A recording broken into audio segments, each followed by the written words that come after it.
And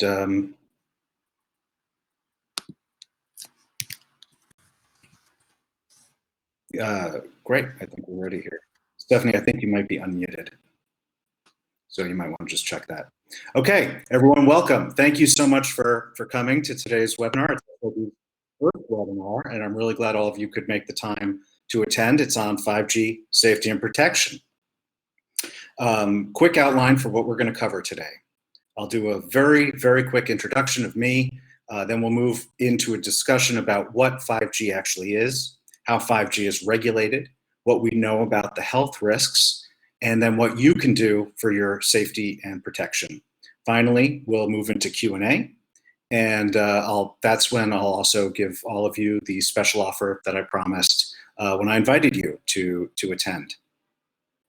So, about me, my name's R. Blank. You get a lot of emails from me, so thank you for being on my list. I'm the CEO and founder of SYB. Taught on the faculty of the University of Southern California Viterbi School of Engineering. Along with my father, I was co-author of Overpowered, which is a book about EMF health effects in science. And prior to SYB, I had a 20-year career in software engineering. So I told you that would be a quick intro. So now, what is 5G? Some of you may already know this. I'll go through this as efficiently as I can, but for some of you, this will be just helpful to contextualize what we're about to talk about. So 5G is the 5th generation of cell phone networks. That's what the G stands for, is generation. And it replaces 4G. So you see here on this slide an evolution. 1G is what was created in the late 70s. 4G, which we've been using now for about 12 years, was introduced in 2008, and that's what introduced truly mobile broadband, what made browsing on mobile phones practical and fast enough for you to not get super frustrated.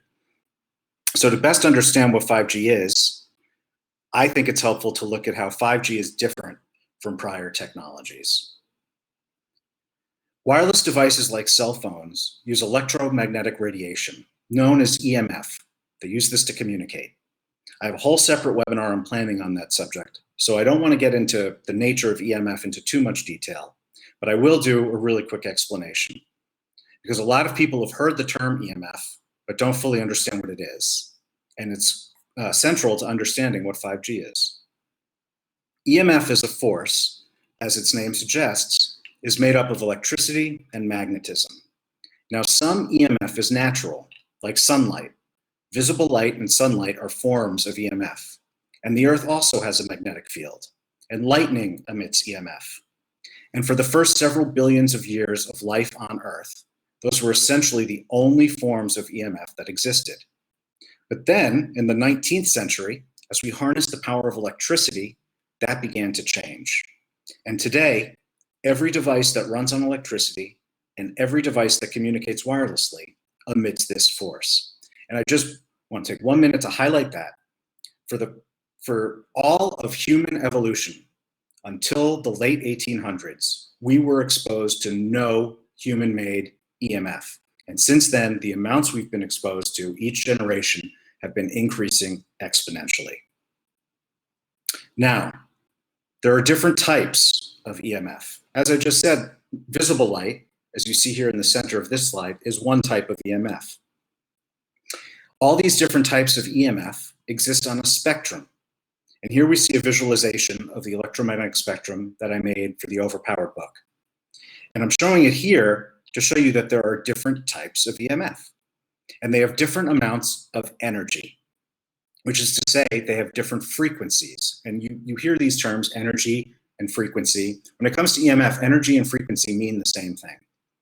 And we measure frequency in a unit called hertz. And you've heard this before as well, right? You may have heard that your Wi-Fi router is 2.4 gigahertz, or your cordless phone is 800 megahertz. That's because those are the frequencies that those devices are using. The further to the right you go on this chart, the more energy the EMF has. So you see here all the way at the far right, we have gamma rays. Those have the most energy, and they do a lot of damage. X-rays have less energy. They still do a lot of damage. And then we also have UV rays. All of these that have more energy than the sun, than the visible light we see from the sun, we call those ionizing forms of EMF. And those, like I say, can do a lot of damage. They can ionize atoms. They knock electrons loose from your atoms. Everything to the left here of visible light on this chart is what we call non-ionizing radiation. And they're called non-ionizing because they don't have that much energy to knock electrons loose. And it was thought, because of that, for a long time that they were safe. Now, and science in the past several decades has shown that that was a faulty assumption. But this is how we define EMF. There's non-ionizing, which is the type that is used for wireless communication. And then there's ionizing, which is the type that you use, for example, to get an X-ray. Most existing cell phones use 4G or fourth generation networks to communicate. And in most countries, 4G phones communicate with frequencies between 600 megahertz to 6 gigahertz. So given that, where does 5G fit in? Now here we see another visualization of the electromagnetic spectrum. And this one is vertical instead of horizontal. But it's the same spectrum here on the left. And here, in fact, let me just jump back. The part you see here with the radio and the TV going all the way up to the cell phone and the Wi-Fi, you see I called that radio and microwave. And that's because that part of the EM spectrum is often referred to as radio frequency or microwave. So in this chart here, that's called radio wave spectrum. And that's the part of the electromagnetic spectrum that's used for wireless communication. Now here we see 5G. So 5G, and this chart is in the ebook that you'll be getting at the end of this, after this webinar is done. 5G will use some of the same frequencies as 4G. And you can see here at the bottom, you can't see my mouse, but it overlaps with bands used for wireless networks. You see those red arrows. It overlaps, but then it goes much higher. It goes up to what airport scanners use and then even higher than that. And that's because 5G can go up to 300 gigahertz. And these are what are known as millimeter waves. And you've probably heard that term before. And what's important to realize about millimeter waves is that they have never been before used in widespread consumer application. So I said we were going to cover the differences, what makes 5G different. The first big difference that I'm going to highlight is that 5G devices will use much more energy to communicate. More energy than has ever been used in consumer technology. But that's just the start. 5G, the reason that 5G uses higher frequencies is to enable more bandwidth. So 5G doesn't only operate with more energy than 4G, it's also designed to carry a lot more information. It's expected that the average download speeds on 5G will be around 1 gigabyte per second, which is really fast. For comparison, the average download speed of 4G is 30 megabit per second. And what that means is that 5G is estimated to be almost 300 times faster than 4G. So far we have more energy, more bandwidth. Another critical difference that we need to understand and cover here is that 5G is for more devices. 5G isn't just designed for downloading movies faster on your phone. It's also designed to connect many, many, many more devices. So it's not just phones, it's cars and watches and homes and hospitals and the utility grid. 5G is designed for a connected grid that has orders of magnitude more devices, each of which is a new source of this type of EMF radiation. And the fourth big difference I want to cover is more antennas. Because as I mentioned, 5G uses higher frequencies.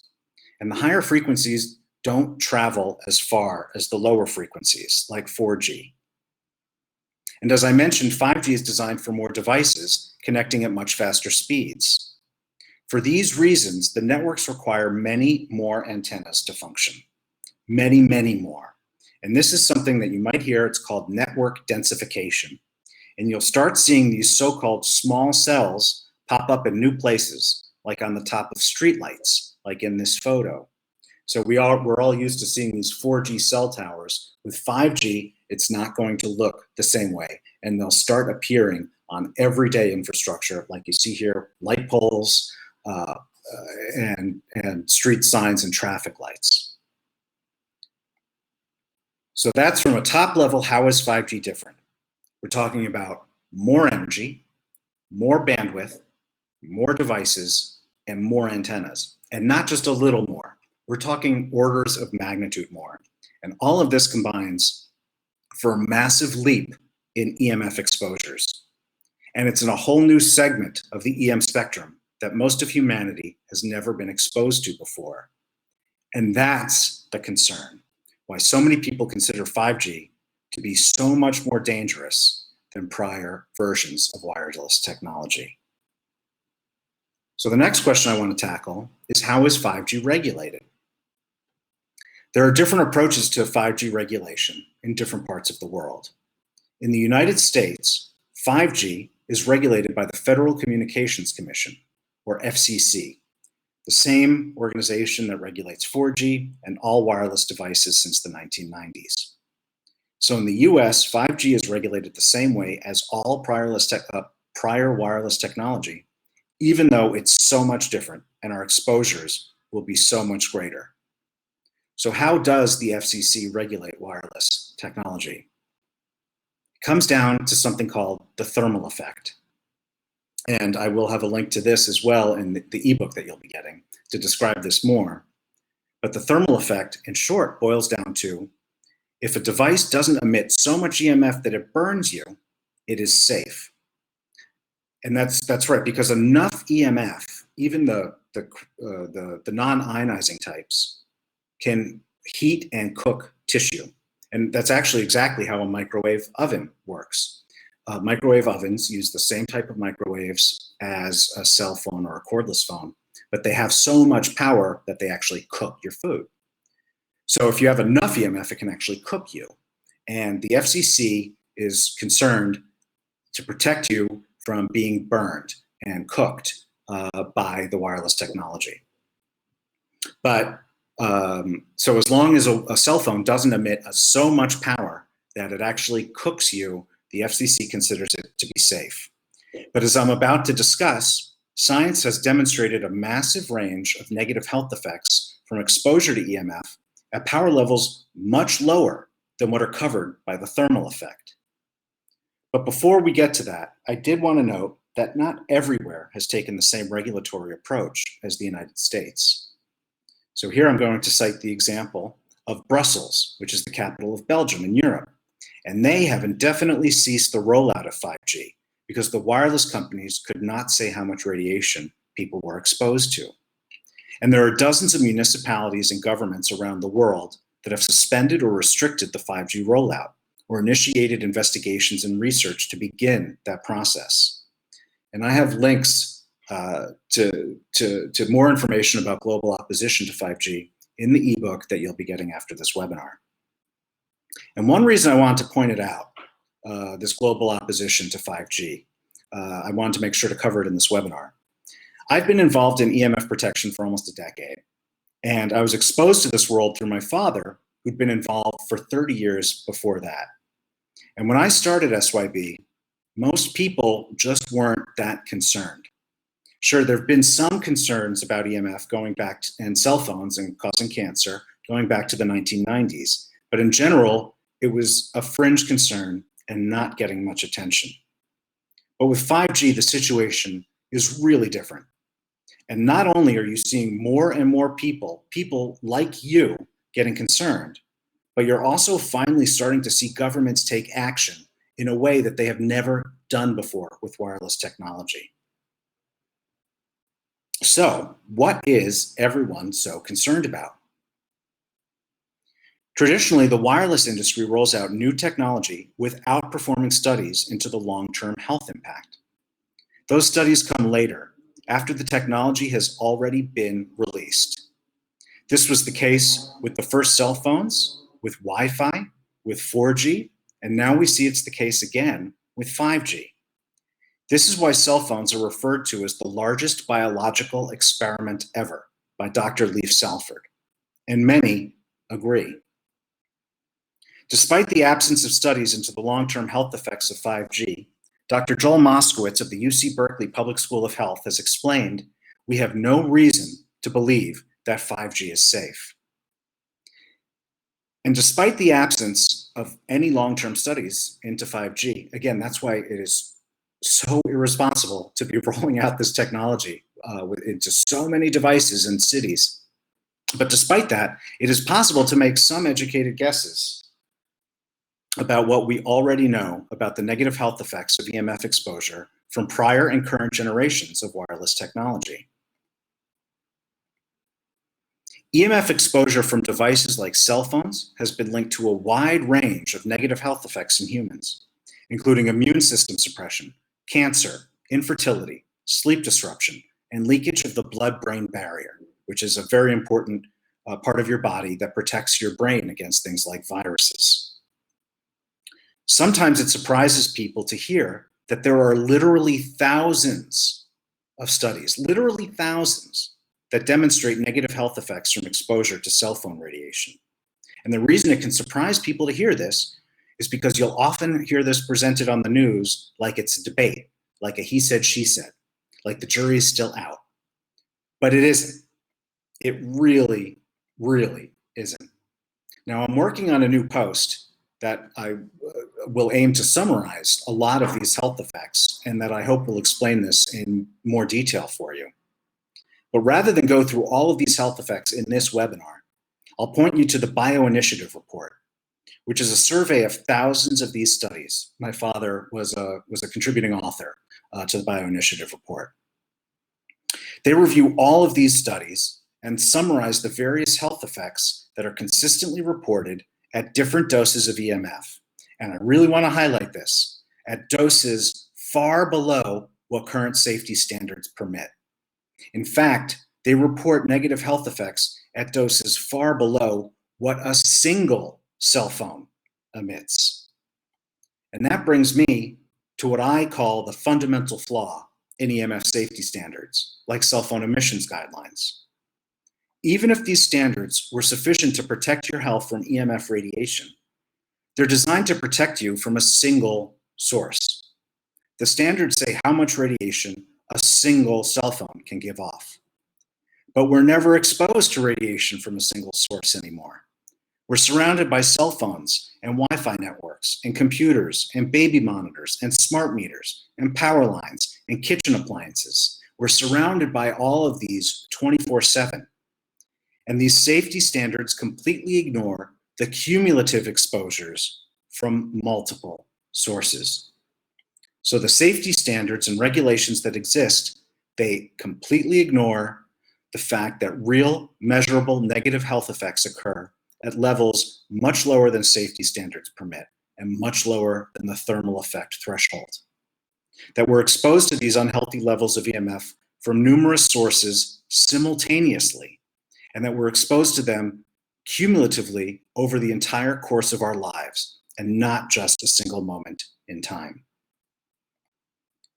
So let's bring this back to 5G. And this brings us back to the specific design element I want to highlight, which is supporting more devices with more antennas. In the vision of the future, advocated by technologists and wireless companies, and it's increasingly not the vision of the future, it's the vision of today, everything in your life is going to be smart. Everything in your life is going to be connected. And everything in your life is going to emit EMF. And this EMF is going to be in addition to what you're already exposed to, which is today, in today's world, a very high base level of electromagnetic radiation. So 5G means an order of magnitude explosion in the number of sources of EMF in our lives, and thus an order of magnitude explosion in the amount of radiation we're exposed to all the time. So at this point, we'll jump back to the slide we covered earlier, and I used it earlier to show you how 5G will use newer frequencies of EMF with more energy.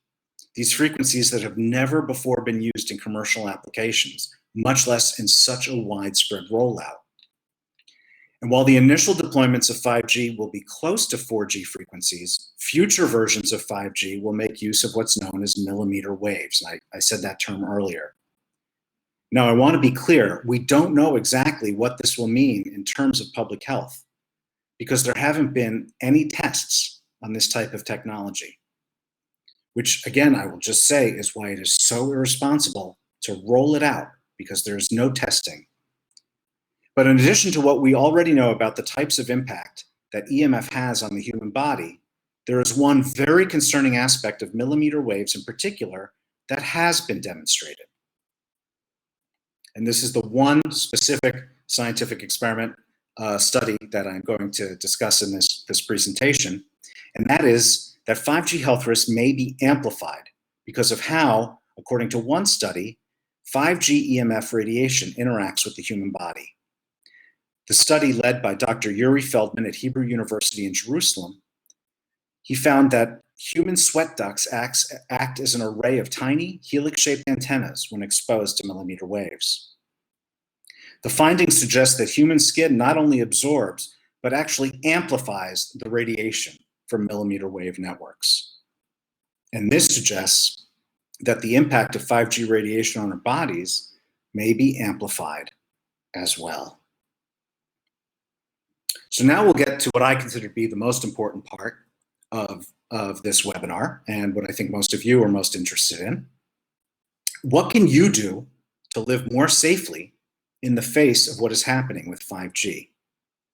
And in a little bit, I'll get to what you can do on the personal level for your own protection. But before that, I want to address some of the easiest ways to make a bigger difference in the fight against 5G. Step one is to do what you're doing right now, which is to learn as much as you can about 5G and how it is being rolled out near you. The more you know, the more educated you will be about what 5G is and what you can do about it. Step two is also relatively easy. Tell people. As you learn more about 5G and how it is being rolled out in your region, share what you learn with friends, family, and colleagues. Odds are increasing that they have heard something concerning about 5G, probably more than one thing. But they don't really understand the issues like you do. So don't browbeat them. Instead, just let them know what this technology is, what it can do to them and their loved ones, and what all of you can do about it. Step three is to contact local officials. And I really want to highlight the local part of this slide because the FCC is not going to do anything about 5G. The opposition to 5G that will be successful, that is already being successful, is happening at the local level. So you need to contact your local officials, like your mayor, your city council, your county council, to express your opposition and learn more about the status of the 5G rollout in your area. In the ebook that I'll be sending you once this webinar is over, I'm including a link to a sample letter you can use when contacting government officials with your 5G health concerns. And this next one is very important too. As more and more devices come out with 5G connections and capabilities, you can object by not buying them and suggest to others in your life to boycott 5G as well. The fewer people that buy 5G devices, the slower it will roll out. So vote with your wallet, and you'll be amazed at how powerful this tactic can be as it spreads. Now we'll get to what you can do on a personal level. The first thing to remember is that while 5G is a new and untested type of EMF, it is still a type of EMF. That means it behaves like EMF, which means a lot of the same ways you protect yourself from EMF also work on 5G. So even if 5G is installed in your city, even if you can detect dozens of networks around you, and even if you live in an area that's extremely polluted by 5G, what you do with your own devices and at your own home matters a tremendous amount, and I'll explain why in a minute. So you're going to want to develop some habits that can drastically reduce your exposure to EMF. Habits like these are completely free, and they are the best way to reduce your exposure and shield your body. These come down to two rules. You want to minimize your use of 5G generating technology, and you want to maximize the distance between your body and the tech when it's on. And there are a lot of ways to do this without sacrificing your enjoyment of modern technology. I'm just going to cover a couple here, but I'll include a link to a lot more examples of ways that you can adopt these behaviors in your life. So one simple example is not sleeping with your phone. If you sleep with your phone, you're being exposed to cell phone radiation all night long when you're not even using the phone. So don't bring it to bed or turn it into airplane mode when you do. Since we all sleep for about 6 to 8 hours a day, if we're lucky, that'll cut your exposure to your phone's 5G radiation by 25 to 30%. Another example of minimizing use is to put your phone in airplane mode. Airplane mode was originally created for when you're flying in a plane, as we all know, but obviously you don't need to fly in a plane to use it. When your phone is in airplane mode, you're virtually eliminating its EMF radiation emissions. So when you don't need to make or receive calls and texts, turn on airplane mode. And I explain this on my blog. There's actually still quite a lot you could do with your phone, even when it's in airplane mode. You can play games, you can listen to downloaded podcasts, you can set the alarm and use the clock. So there's still a lot you can do with your phone when it's in airplane mode, but you'll really slash its EMF emissions. So that was minimizing. Remember, you want to minimize use. The next is to maximize distance. And this chart, let me explain this chart. Minimizing your use is the best way to cut your exposure and protect your health. But no matter how much we cut out the tech, we all still need to use some modern technology. It's just how today's world works. And that's where maximizing distance comes in. You want to maximize the distance between the EMF emitting technology and your body. And why does this matter so much? Because the power of EMF radiation diminishes exponentially with distance. And that's what's visualized here on this slide. And what that means is each time you double the distance, let's say you have your cell phone in your body, each time you double the distance between your phone and your body, you're cutting your exposure by 75%. That's huge. And that's why distance matters so much when it comes to protecting yourself from EMF radiation. So a couple of examples of ways you can maximize the distance. This one is really important. Don't carry your phone in your pocket. When your phone is directly against your body, it's likely one of your biggest, if not the biggest, sources of your personal EMF exposure.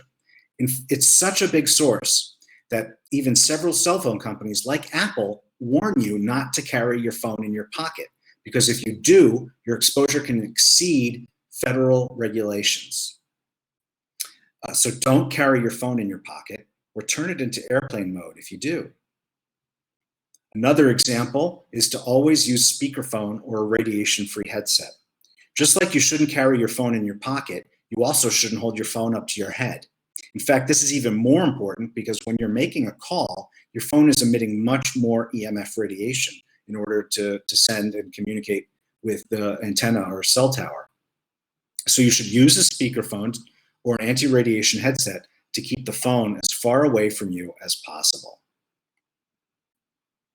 So those were just a couple of examples of ways that you can reduce your exposure to 5G for free, starting right now and without buying any new gadgets, including anything from me. They're the same bits of advice I've been sharing for years because they work on all EMF generating technology. And I have dozens of these tips posted for free on my website at the URL you see here on the slide. And I'd encourage you to really spend some time going through them, because the best way to protect yourself from EMF and 5G is to avoid that exposure in the first place. And these are the ways that you do that. But no matter how many of my SYB healthy living tips you adopt, if you want to participate in the modern world, you're still going to be exposed to EMF and 5G radiation. That's just what the world looks like today. And that's where good 5G protection products come in, like the ones I make and sell here at SYB. I've been making EMF protection products for several years, long before the 5G rollout began. This means that when I created most of my catalog, We didn't test 5G frequencies because there was no need to. And in fact, most of the labs that perform these types of shielding effectiveness tests didn't even have the equipment that could test for 5G because no communications equipment was using these frequencies. And actually, most of these labs still don't have the right equipment to perform these tests. But we searched and we found a couple. And so now we're in the process of going back and having our products retested to ensure they are as effective on the new higher 5G frequencies. And we're going through our catalog as time and budget permit as a small company. So far, we have tested our SYB phone pouch, SYB 5G phone shield, and SYB headset anti-radiation device, or HARD. And the results were stunning. And you can read the lab test results on my website. But the answer is yes, these products do provide powerful 5G protection. Let's start with the HARD. This is our newest product, and I'm really excited about this one. It turns any headset into an anti-radiation headset. Remember, as we just discussed, you should never hold your phone up to your head. You should always use a speakerphone or a headset. Now, using a regular headset is better than holding your phone up to your head, much better. But even then, regular wired headsets still conduct some radiation from your phone up to your head, right into your ear canal, and exposing your brain to this stray radiation from your phone. So you just plug the HARD into your phone and then plug your headset or headphones into the HARD.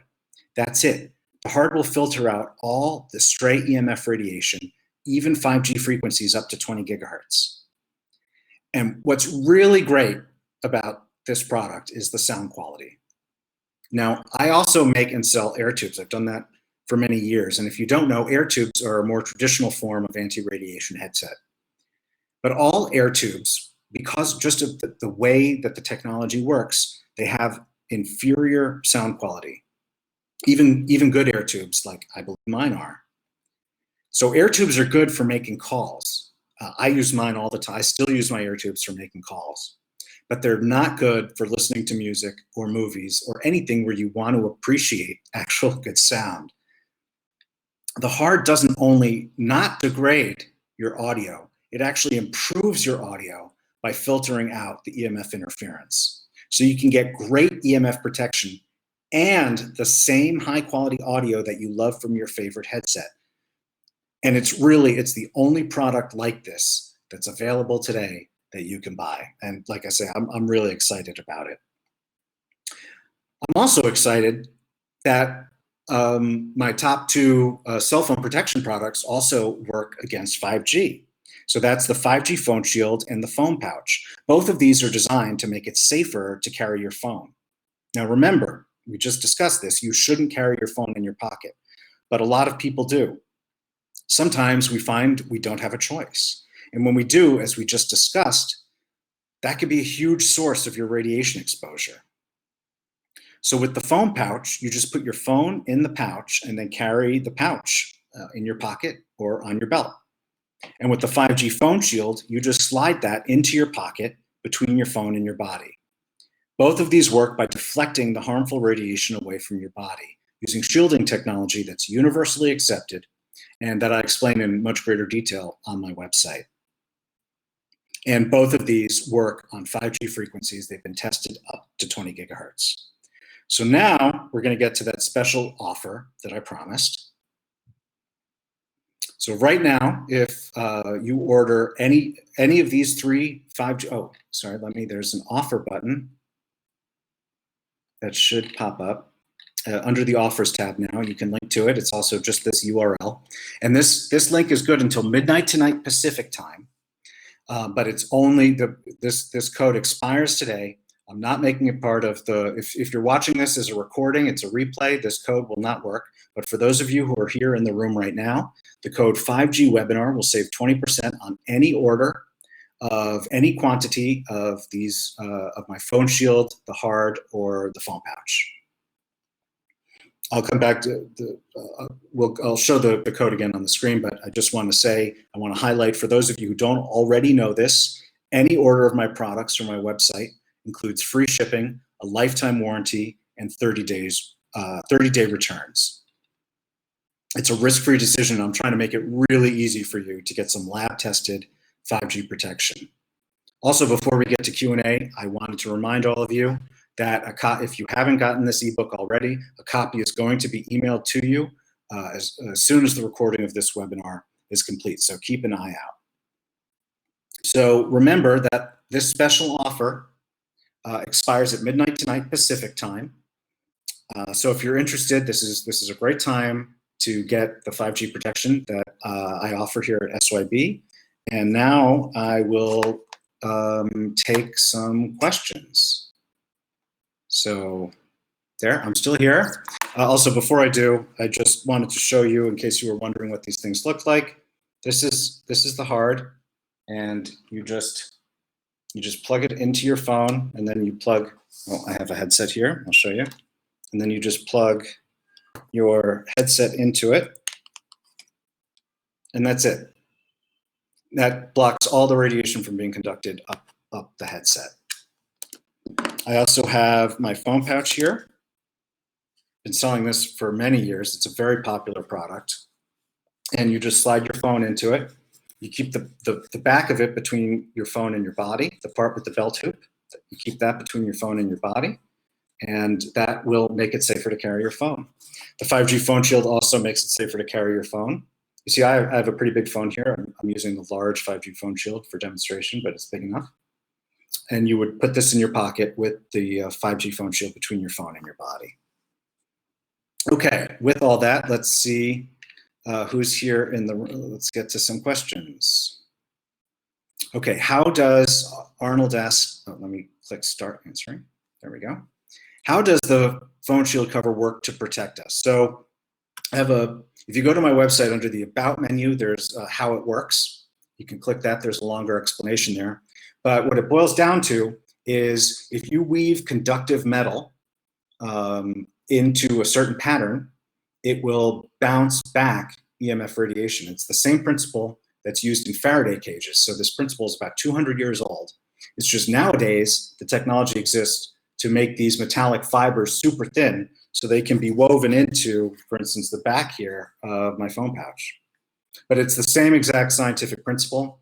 And not only do we have the lab tests up on the website, I have videos showing how you can test this for yourself and what the results look like with consumer-grade EMF meters. So you don't have to take my word for it. You can verify my claims for yourself. Wendy asks, do you think there's a connection between 5G installed in China, Italy, and Washington and the high number of patients who have COVID-19? I get this question an awful lot these days, so I wanted to answer it. My answer is we know that EMF weakens the immune system. And we know that, and I have a post about that on the blog. If you're on my list, you may have gotten that email from me. I think I sent that out earlier last week.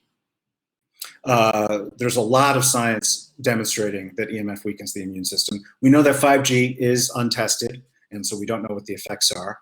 Moreover, there's a scientist, his name is Dr. Sam Milne, and he wrote a book called Dirty Electricity. And he talks about the diseases of civilization, the types of diseases we see today that we never had before in human evolution. And he maps the incidence of these diseases to inventions like the electrification of the United States and the rollout of certain types of wireless technology.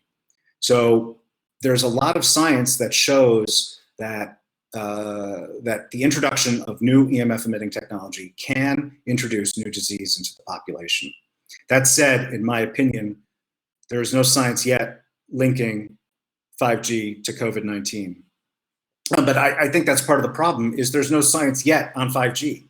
They're rolling this out without testing, and that is really the concern. And that's what I try to keep telling people. This really needs to be, you shouldn't just be rolling out these massive exposures of untested frequencies without proving that it's safe. I mean, it's insane when you say it that way, but that's the case. Arnold asks again, what can happen if a person uses 5G without the phone shielder? Well, I tried to cover that in the health risk section. I also have a separate post up about the health risks. that we can guess that we have from 5G. But again, I want to come back to this is untested stuff. So all we have to go on is what we know about prior versions of wireless technology and how those are linked to, for instance, incidents of infertility and cancer. And we also know that when you carry your phone in your pocket and it's on, that's a really large source of your personal exposure. So that's how I would answer that. That's why you would want to use a product like my 5G phone shield or my phone pouch.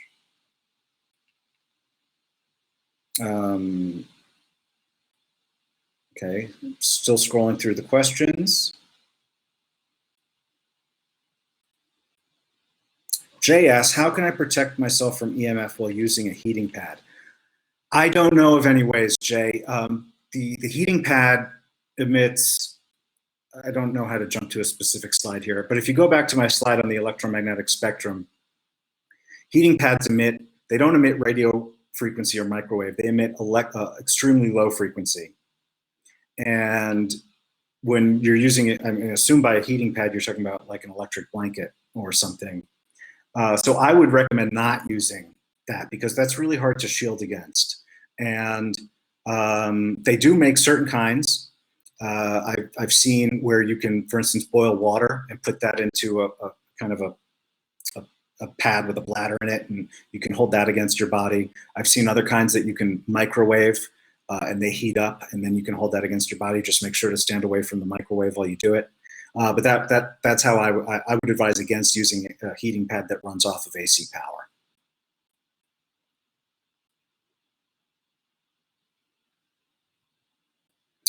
Arnold asks again, another good question. Arnold got in the room early. Let that be a lesson to all of you. Get in the room early if you want to ask questions. When 4G was being rolled out, did it have the same rumors like 5G? No. Awareness of EMF was not as high. And it may seem difficult to appreciate because we all experience this on a day-by-day basis. So every day, it seems just a little, basically the same as yesterday. But the amount of EMF in our environments on a day-to-day basis today than 12 years ago it's a massive growth. Just think about if you turned on a Wi-Fi, your computer's Wi-Fi 12 years ago, how many networks did you see versus how many do you see today?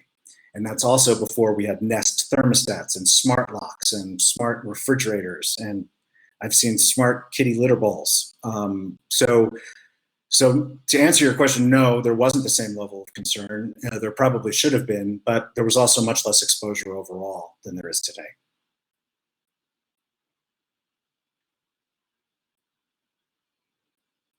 Let's try to get to some other people here. Kat asks, what are the best ways to protect children from the harm of 5G? Well, I'll answer this in two parts. Number one, the same things I said about about protecting yourself apply to your children. And but I would add to that it's even more important with children. And I have a post on my blog, which I can email you guys. But children and babies and fetuses are much more vulnerable to damage from EMF radiation. And it's for a variety of reasons. Number one, for instance, their skulls, their bones and skulls are thinner. Skulls provide a natural degree, some degree of shielding. Their cells are dividing much more rapidly because they're growing. And so any damage done to a cell gets multiplied because the damage is then in the cells that come from that cell. And because they have a whole lifetime ahead of them. Those of us who are older don't have as much time ahead of us. So the damage we have today, we don't have to live with for so long. And because this stuff accumulates over time. I am working on content specifically to address protecting children in the home. And I hope to have that out to you guys soon. But I hope that answers your question.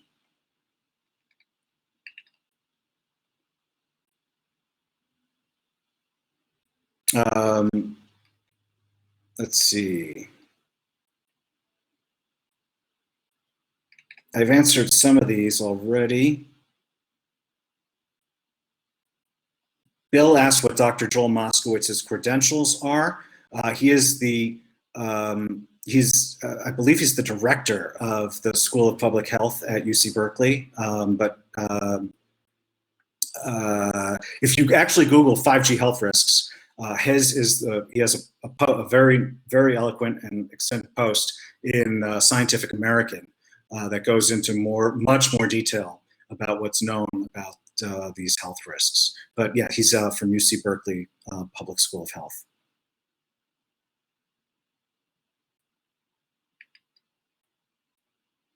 Arnold asks, how does EMF destroy our cells, and how does the body react to EMF in a defensive manner?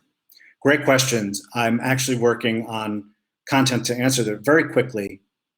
EMF can have multiple effects on our cells. One that I talk about quite a bit is it's been shown, and these studies go back decades now. Doctors Lai and Singh performed studies in the 90s that showed that EMF, just power levels that you'd get from a regular cordless phone, can destroy and damage your DNA. So it can lead to mutations in your genetic code.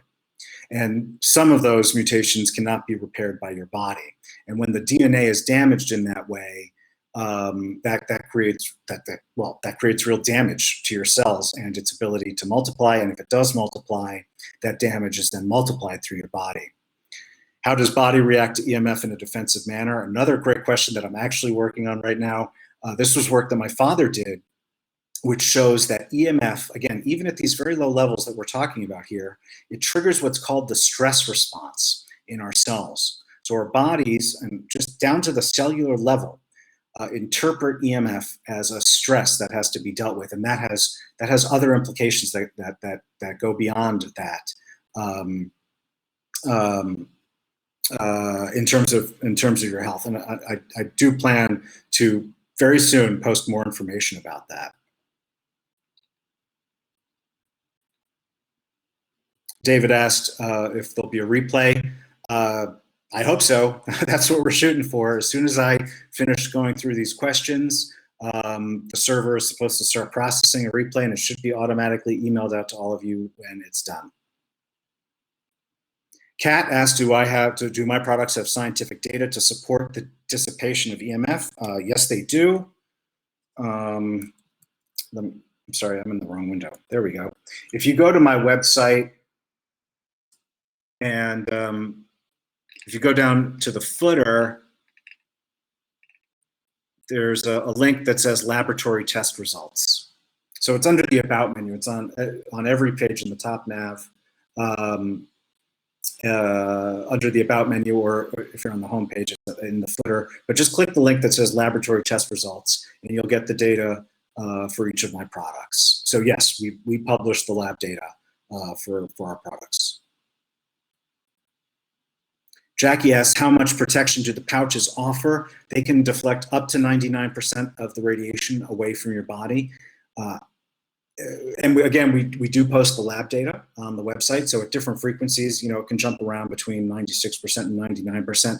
How much it actually protects you in real life can vary because of variability in terms of what frequencies your phone is using to communicate at a given time, how much power your phone is emitting, because if you have a weaker signal, your phone actually emits a lot more power than if you have a strong signal. So there's a lot of variability in real life, just how this technology is used. So can't say exactly how much is being protected, but it's a lot. This is real technology.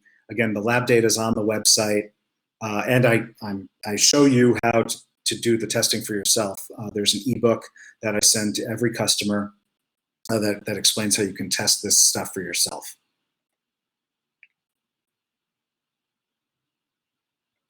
Dim asks, how is it that the Flex Shield or laptop pad doesn't interfere with the laptop or anything you stick it to? Good question. Even though those aren't the products I'm talking about in this webinar, the answer is the same. Although before I answer, I will say the Flex Shield is not designed to be stuck to electronics. It's designed to be stuck to things like a flat surface, like a table or a desk or a wall. But the principle is the same. And the answer is because it shields on one side only. Is my camera still on? Let me scroll back up. Yeah, my camera's still on. Let me go a little large here. So it might actually be easier to illustrate with the 5G phone shield, but it's the same principle with the phone pouch. This is the shield. So when you hold the phone against it and let's say it's in your pocket, so it's against your body, it's deflecting the radiation away from you. So the shielding is on one side only. So all of my products that are designed as accessories to electronics, and this is different from the apparel, because the apparel is meant to protect, is meant to wrap your body. But anything that's an electronics accessory is designed to shield on one side only. And that's how the phone can still communicate even while it's protecting you. It's the same principle with the laptop pad. It's the same principle with the flex shields and the poster frame liner. And well, all of the products you see on the website. Okay. Oh, lost my picture. Probably not the worst thing in the world. Okay, still going through questions. I see a lot of you are still in the room. I really appreciate you guys sticking around for this. Okay, I answered that question. Anya asks, what about laptop protection?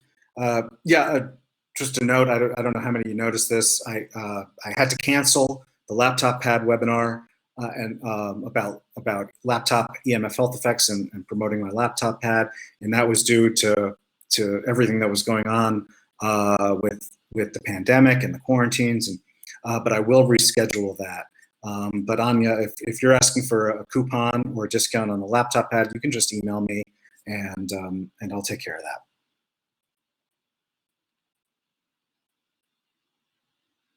Julie says, it looks like the hard isn't compatible with your phone. Yeah, so the hard does, where did I put it?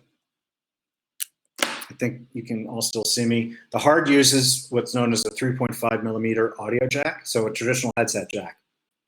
If you're using an iPhone, unfortunately it will not work. If you're using an Android that has what we call a USB-C port, you can buy a USB-C adapter, and then the hard will work.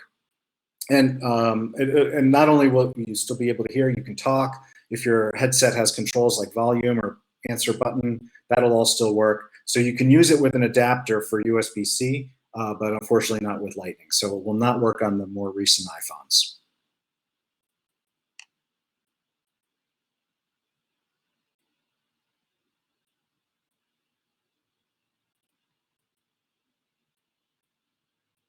Stephanie asks if I have protection for Android. I do. All of this technology, well, so I just said the hard, that would be the one that's really model specific, and that does work, again, with a USB-C adapter. Those things cost about $10. You can get them on Amazon. You can find them in a lot of places. So this will definitely work with Android. But all of the shielding technology, it does not care what model phone you have. This is an Android. I switched from iPhone to Android recently, actually specifically because I wanted an audio jack, so that's why I switched. But the shielding products that I make, they don't care what brand of technology that you have. Anya asks, do I ship to the UK? Great question. I should have said that. Yes. If you order from my website, that includes free shipping in the United States, in Canada, in the UK, in Europe, and in Australia. And there's no import duties because we ship from within those countries. So we offer fast, free shipping around the world to those countries specifically. Although these days, the fast part, just bear with us, because we use the same shipping channels that everyone else is using. And there's in the United States, shipping is fine right now, very fast. But in other countries, due to all the quarantines and the shutdowns, there might be a bit of a delay. But yes, we offer free shipping in the UK, Canada, Europe, and Australia, as well as the United States. Mabel asks, is Bluetooth hand-free headset dangerous? I never like saying things are dangerous. But I do have a post on the site. If you just look, in fact, if you email me, I'll just send you the direct link. That would be easiest. But Bluetooth is any Bluetooth device emits the same type of radiation that I've been talking about this entire webinar. So that's radio microwave frequencies. Now, Bluetooth is much less works with much less power than a phone. So holding a Bluetooth headset up to your head exposes you to less power than holding a cell phone up to your head. But you balance that out with the fact that a lot of people keep these Bluetooth headsets in, all the time. Sorry, Stephanie just messaged me that she lost me. Am I still being heard?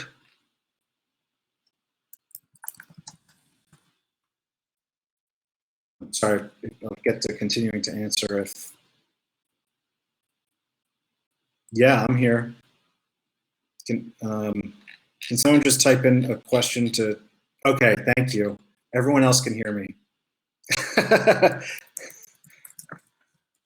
So, sorry, let me find the question I was answering. Bluetooth headsets, right. So Bluetooth headsets, you couple that with the fact that people tend to carry these on their head all day long, or at least for hours at a time. So it might be less power, but the exposure is longer.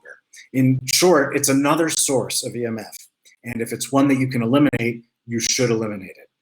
So I never use a Bluetooth headset for that reason. But I have a post on my site.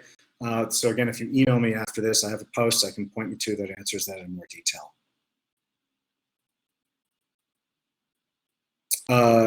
Kimberly asked, what is the best way to find out about the local 5G rollout? That is, I think I put the link in the book. Stop, is this? Yes. The best resource that I know of right now, well, first off, one of the best ways is to just get in touch with local officials and ask them. They won't hide it from you. They may not know a lot of the technical details, but that's a good way to find out. Now, in terms of what antennas may exist near you, I definitely have a link to that in the book. There's a thing called the Ookla, OOKLA, the Ookla 5G map, and you can that is the best tracker that I found. It's on speedtest.net, but again, the Ookla, OOKLA 5G map, and that keeps track of a lot of these 5G deployments around the world, not just in the United States. The other thing I was going to point you to is a website called stop5ginternational.org, and that's a group that organizes protests locally around the world. Let's see, what were the URLs I said?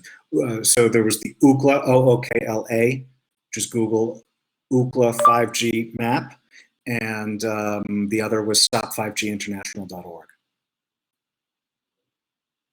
Here's a result from the web. Oh, sorry, my phone thought I was talking to it.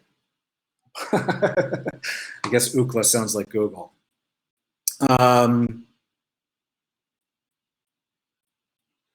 Anya asks, can you tell us where we can buy 5G home shielding products, please? Great question. I have not seen 5G testing coming out from other companies yet. So I mean, even with me, you see it's only on a small portion of my catalog. We're working to have more of my catalog tested, and as soon as that happens, I'll be able to say, yes, for instance, my poster frame liner works with 5G. Right now, I haven't had those tests performed, so I don't know. And I haven't seen those tests from other companies either. So I'm not at this point able to refer any other 5G shielding products. But if you find one that you'd like me to look into for you, just email me, and I'll be happy to answer it for you. In terms of general home EMF protection, like wall coverings, rolls of fabric, bed canopies, Less EMF, if you're in the United States. Less EMF is a great store. It's lessemf.com, LESSEMF.com, and they have a huge catalog, and they'll include things like rolls of fabric and window coverings. But again, I haven't seen any 5G results for any of those products yet. Mabel asks, are EMF protection stickers effective? I have not seen any, from any of the ones I've seen, I have not seen any science to support the claims or efficacy. And that's my short answer to that question. There are other companies that sell shielding products, like SYB, my company, we sell shielding products because they're literally they're EMF shields. They're not just EMF protection, they're shields. And any company, so there's other EMF shielding products from other companies that work and are effective, not just mine. But in terms of devices like the protection stickers, I've not seen anything that would convince me that they the efficacy of the protection. Harriet asks, what's the name of my blog? It is shieldyourbody.com, and the blog is just /blog, but if you go to shieldyourbody.com, you'll see the link to the blog. From the homepage, my homepage has a very minimal design, so all the key navigation is down in the footer, but if you go to any other page on my site, you'll find it. But yeah, shieldyourbody.com /blog. Thank you, Harriet. Nathaniel asked, what about laptops? Do they add EMF and Bluetooth? I think I got to that a little bit in my earlier questions. And I really do need to do another separate webinar on those subjects, both laptop and Bluetooth. Those are both, I think each should get their own webinar. But yes, I mean, they do add EMF. Everything in your life that runs on electricity or communicates wirelessly emits EMF. And so all the things I've been talking about in terms of the ways to use the tech more safely, they apply to everything. So with the laptop, ideally, you want to use it less or keep it further away from you when you do. Of course, with a laptop, you need the keyboard, so there's certain limitations just that reality imposes. But in general, yes, all of this tech emits EMF, and it adds to our cumulative exposure over time. And everything I've been talking about in this webinar about 5G, that adds a whole new bunch of exposures to what we already have. So it's important, if you're concerned about EMF health, it's important to cut out the sources that you can control.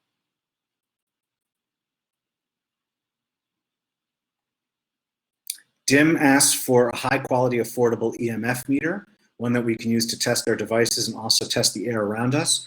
I have an ebook on my site. If you go to shieldyourbody.com/test, you can download it there.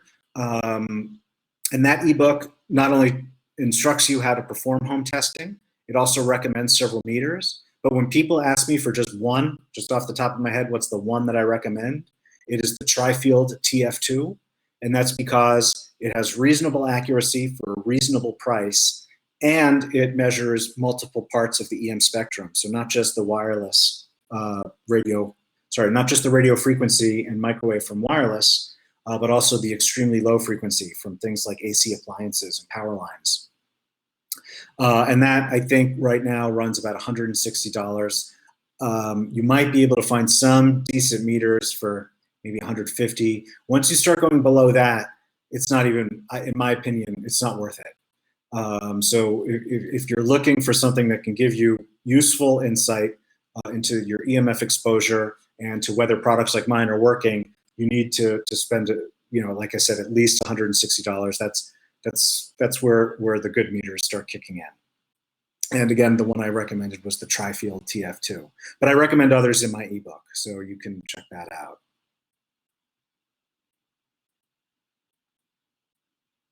Dawn says, screen is on your offer, cannot see you. I apologize. The offer is 5G webinar. So the coupon code is 5G webinar. But if you just go to the offers tab, I see that, the coupon code isn't in the offers tab. I apologize for that. I can just add that.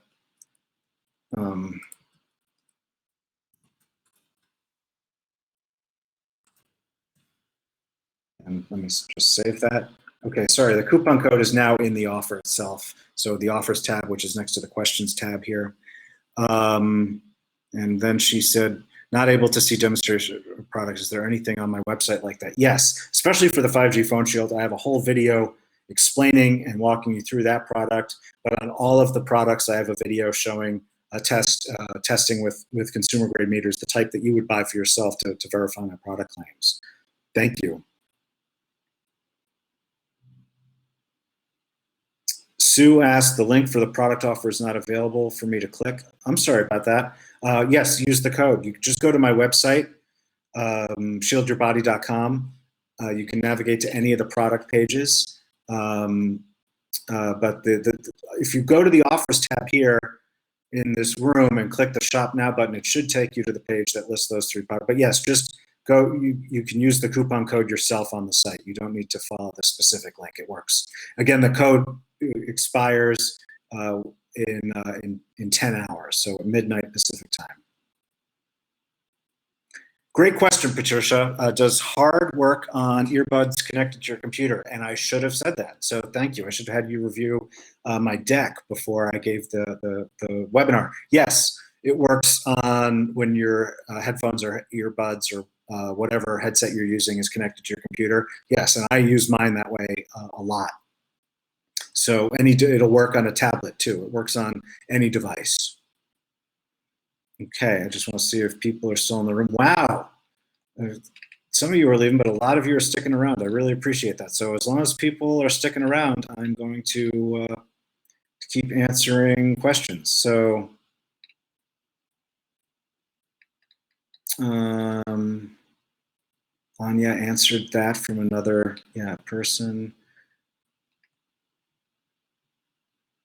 Marie Claire, I answered that. So that can the hard be used with iPhones if there's no headphone jack? Not right now, unfortunately. I'm sorry about that. It's just Apple makes the Lightning connector very difficult to work with, and so it's not just the hard that can't reliably be used with Lightning adapters. It's if you look at reviews for Lightning adapters on the web, you'll see a lot of people have issues using that adapter to work with other headsets. It's just not possible right now. I'm sorry about that. Sue asks, did you say that sweat glands are how the frequencies are activated during 5G?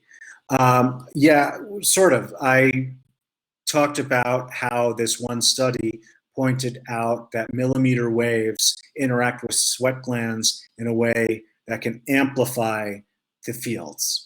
So I have more information on that in the ebook that you'll be getting once this webinar is over. And if you have questions, feel free to answer me. Mohammed asks, 5G is being rolled out in my country, Malaysia. Will my phone shield help protect me against the current 4G? Yes, another thing I should have said. Thank you, Mohammed. Yes, the 5G phone shield, the phone pouch, and the hard all work on 5G frequencies. They work on Wi-Fi frequencies. They work on Bluetooth frequencies.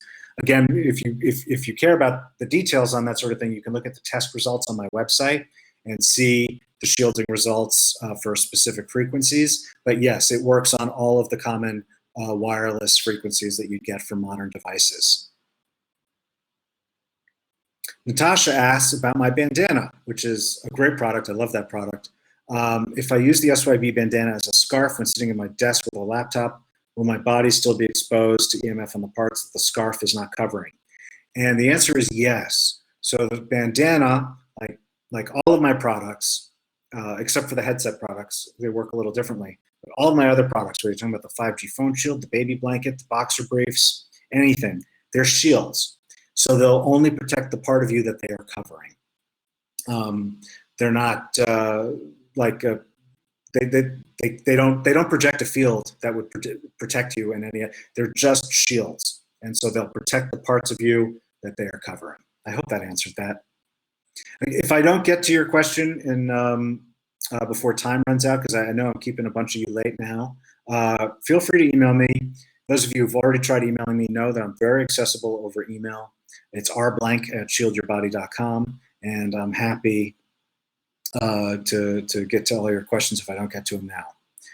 Veronica asks, I don't see anything for pets. I've been asked that before. I would love to.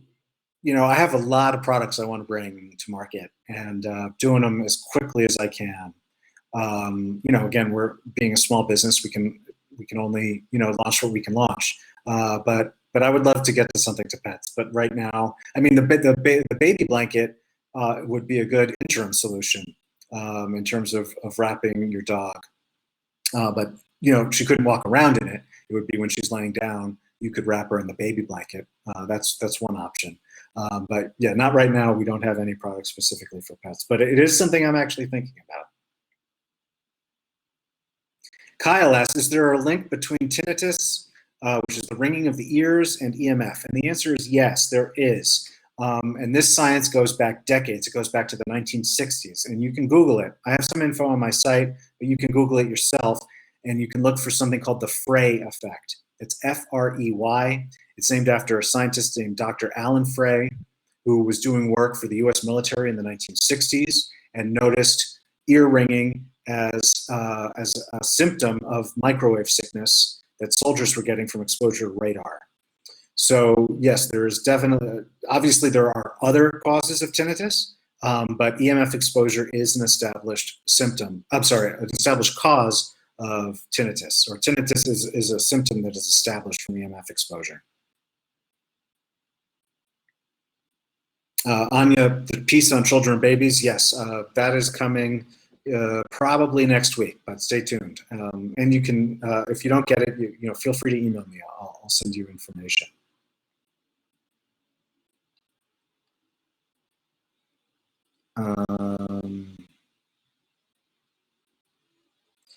Cynthia asks about a schwannoma tumor removed from the wrist 2 years ago. Have I heard about the connection between computer and cell phone use to schwannoma tumors? I haven't heard about it in the hand, but I have heard about it. I don't remember that science off the top of my head, but that is something that has been documented. So if you email me after this webinar, I probably won't be checking email again today, but tomorrow I'll get to it and I'll try to find the references. But yes, that is established.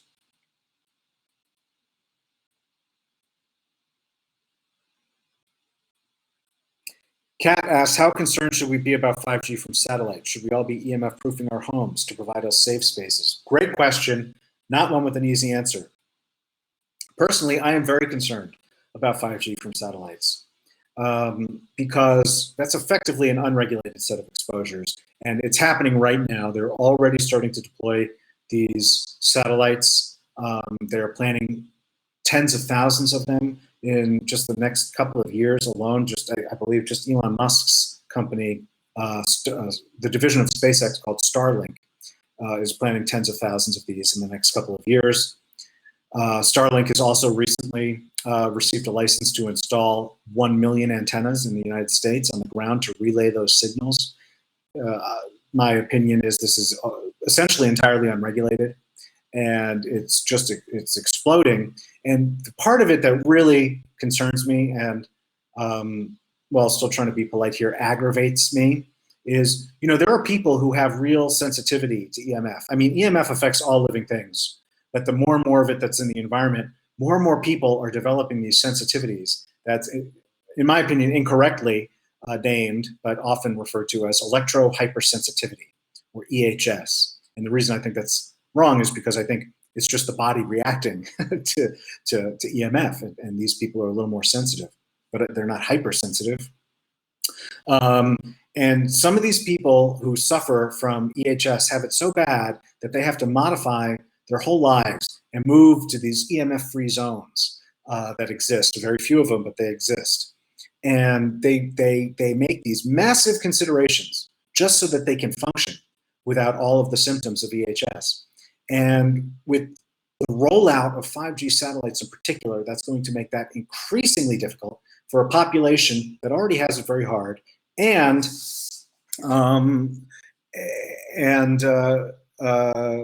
is growing. The population is growing as the amount of EMF in the environment is growing. The number of people who suffer from EHS is growing. Now, should we all be EMF proofing our homes to provide us safe spaces?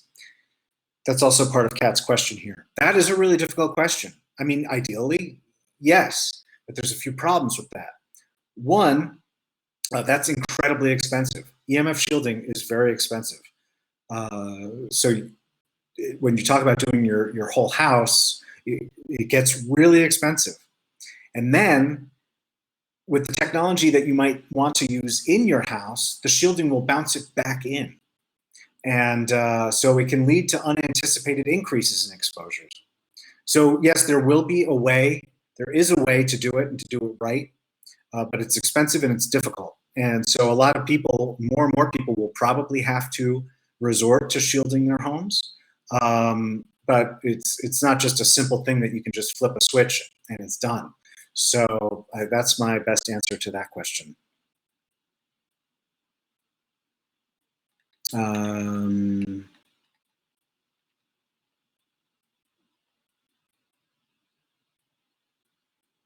Mohammed asks, I'll be ordering the phone shield and the phone pouch from my store. Should I specify my phone make and model to get the correct size?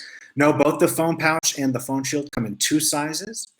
The size indications are on the product page, but we also have a sizing chart for both. So you just click the link. It's right there at the top of the page. Actually, let me just find the wording exactly. So if you go to the product page for either the 5G phone shield or the phone pouch,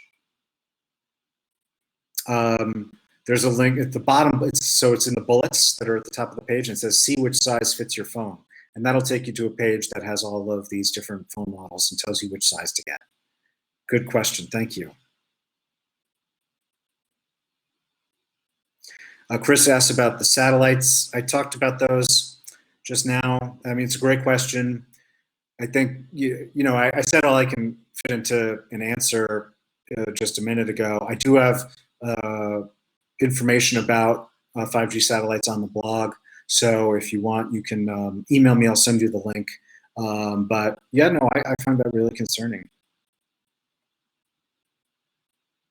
Russell asks, how much EMF comes from a Fitbit? I don't know the answer in terms of specifically how much.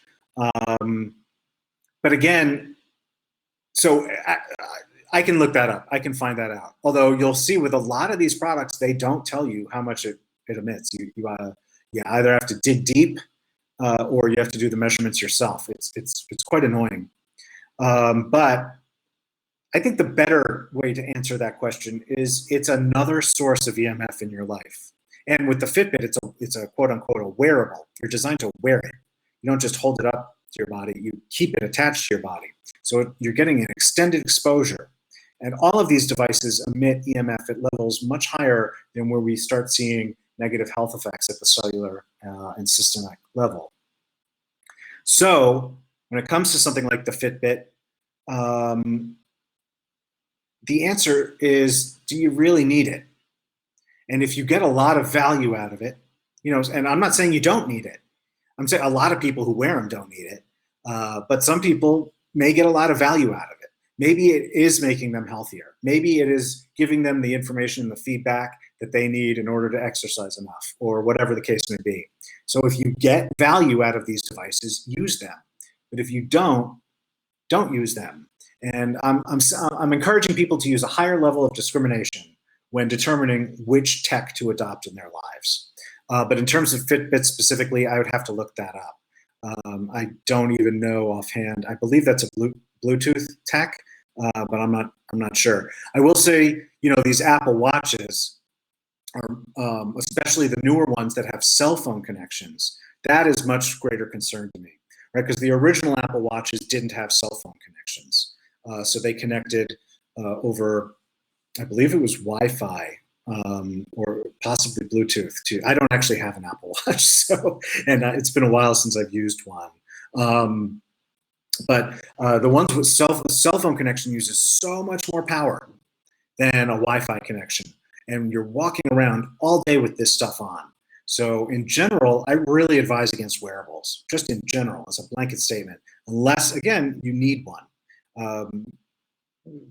An example of someone who could use, because people with heart conditions, atrial fibrillation, that can be really hard to measure.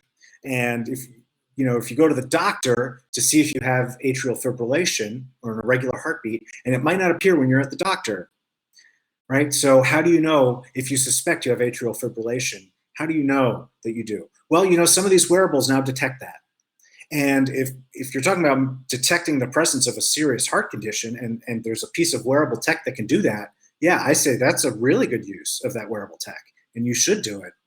But in general, so I'm really trying to hit home on, this tech is good. Tech can do a lot.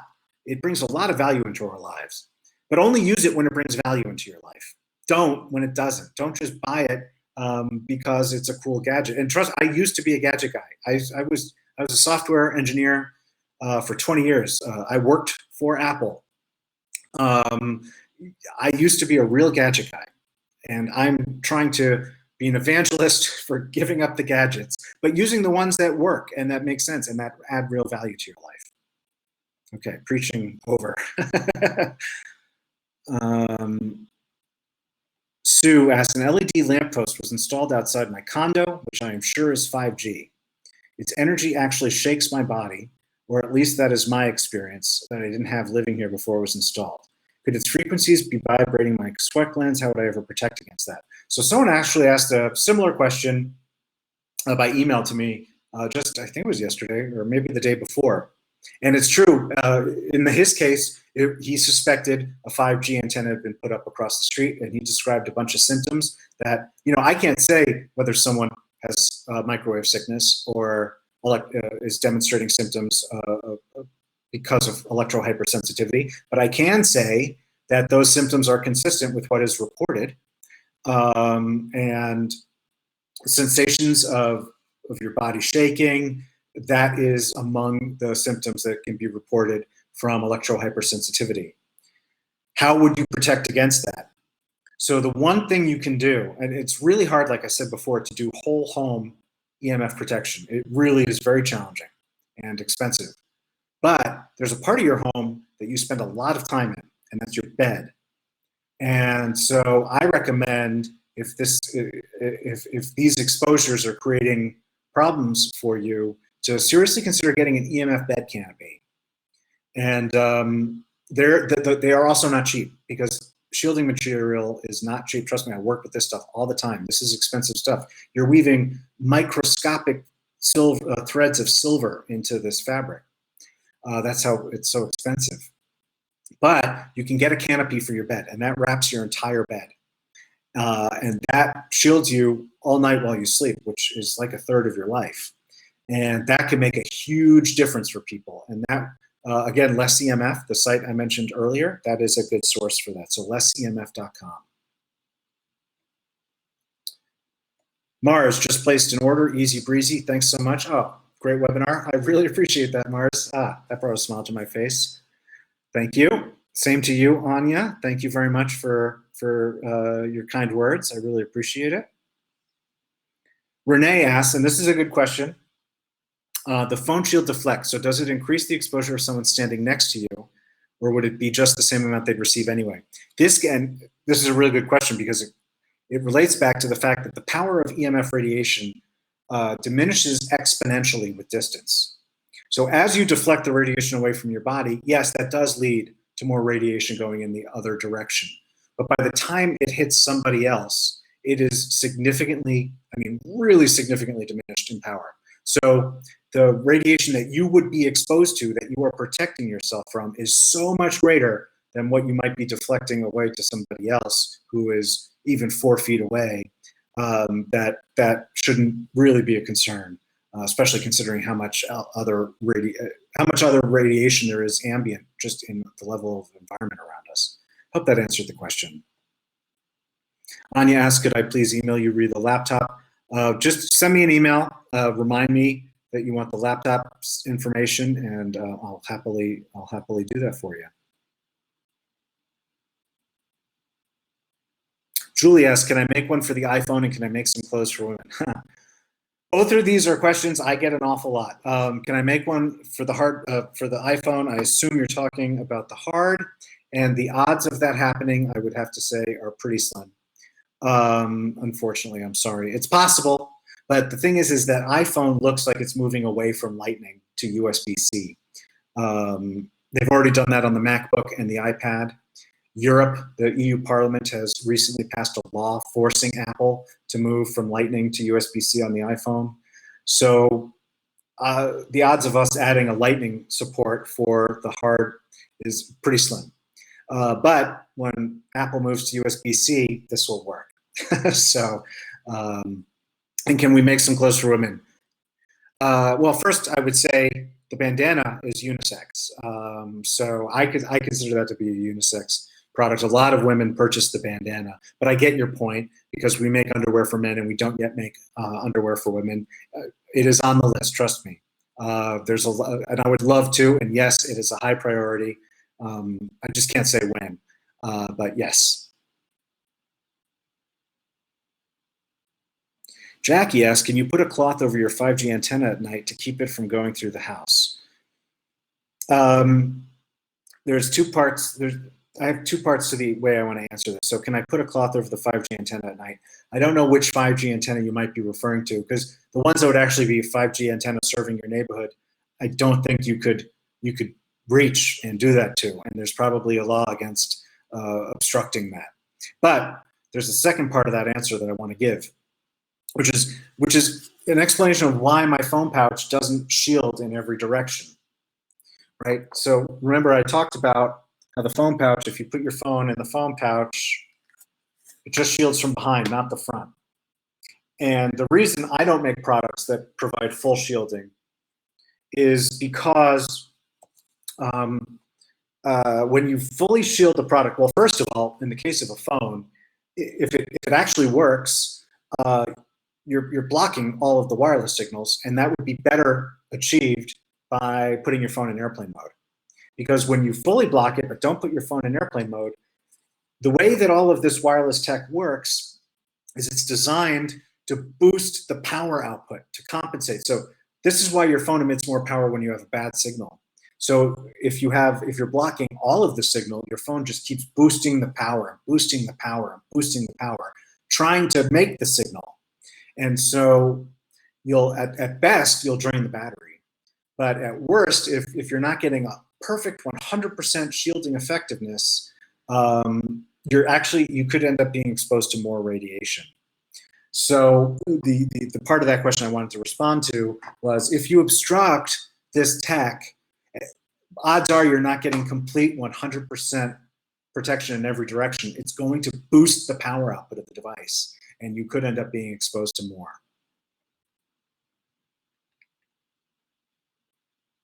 Sue asks, the hard is only for when we were using a headset, or does it have another function? It is only for use when using a headset. Thank you. Erica asks, what about the negative impact of frequent travel and EMF on the airplane? Great question. Sort of a separate, I think I have a post on that. Yeah, I do have a post on that. So why don't you email me and I'll share it with you. But the short answer is, there's two issues with an airplane. One is that you're flying at a much higher altitude, right? Remember how I said there's a certain amount of EMF that's natural, and a bunch of that comes from the sun. It also comes from other stars in the galaxy. And so we call that cosmic radiation. And humans evolved with a certain amount of that. And the amount that we evolved to live with is based on the fact that our atmosphere is filtering out a bunch of that cosmic radiation before it hits us. And when we're flying at 30 and 40,000 feet, we're getting exposed to much more of it. Then the other part of that is airplanes also can bounce around the signal. So when there are signals like in-flight Wi-Fi, it bounces around the cabin. In these, the planes are these metal shields, so it bounces around inside. So there are studies largely done on flight crews, so pilots and aircraft attendants, documenting increased incidence of certain types of cancers. I don't remember the studies or which specific type of cancers were documented, but it's, I think, pretty well established that the more you fly, the greater your risk is from that particular type of exposure. But again, I'm not trying to say don't fly. Anything we do in life is going to bring EMF exposure. So we just have to account for that when we decide how we want to spend our time. Okay, I'm just going to scroll up here real quick to see how many of you are still in the room. Wow, still 65 of you. Okay, so we're half hour over. If you leave, I'm not offended, but as long as there are people here and as long as there are questions in queue. I missed you show how you lay down the shield on the arm of the chair. How do you? Veronica, I don't understand that question. So you can just email me. Again, anyone can email me. It's rblanketshieldYourBody.com. Anya asks, when am I doing the laptop? Oh, am I doing the laptop webinar again? I didn't actually do it the first time, so I will do it. I have it all written.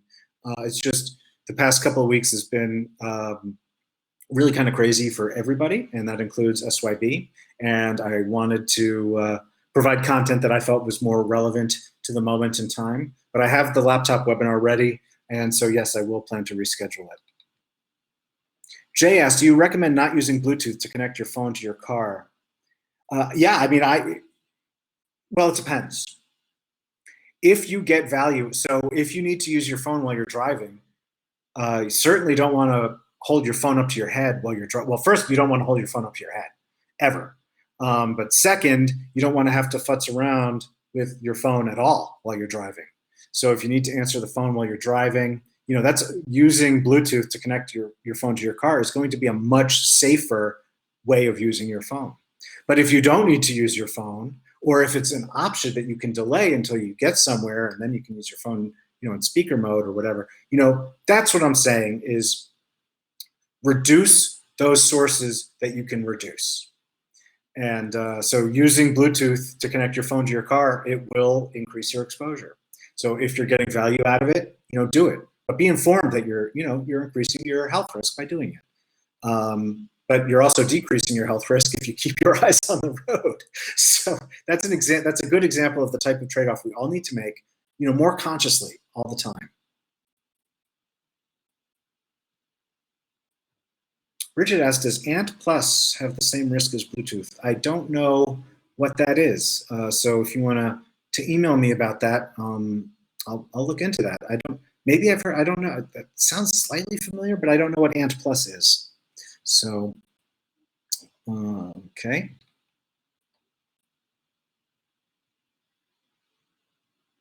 Is far infrared heating pad for pain relief, is it safe to use, rated voltage? Okay, so this gets back to Amar. I don't know if, because someone else asked about a heating pad. I don't know if that was you or not, but this is true for heating pads. It's true for electric blankets. I strongly recommend not using them. They're untested. I mean, they're tested that they won't burn you and they won't burn down your house. But you're literally, I mean, they're blankets. You're literally blanketing yourself in EMF when you do this. And this is not the same type of EMF that comes from your cell phone. It's what's called extremely low frequency because it's an AC appliance.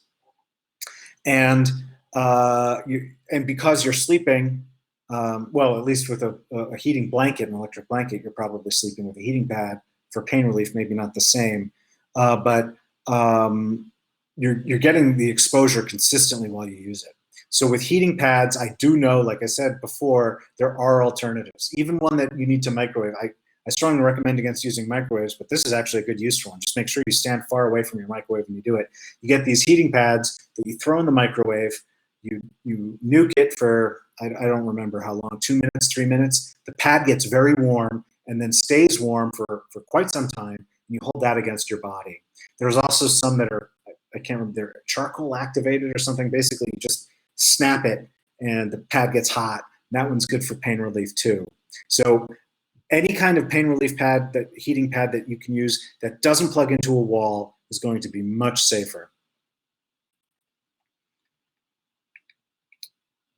John asks, and I think I said it, but probably didn't say it clearly enough, does hard still allow headsets with microphones and function buttons for volume to work?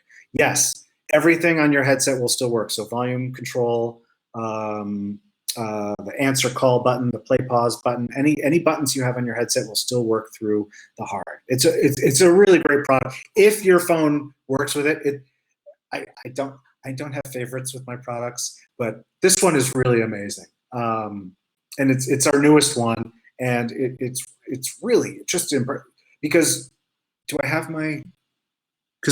Yes. Wait. Yes. See.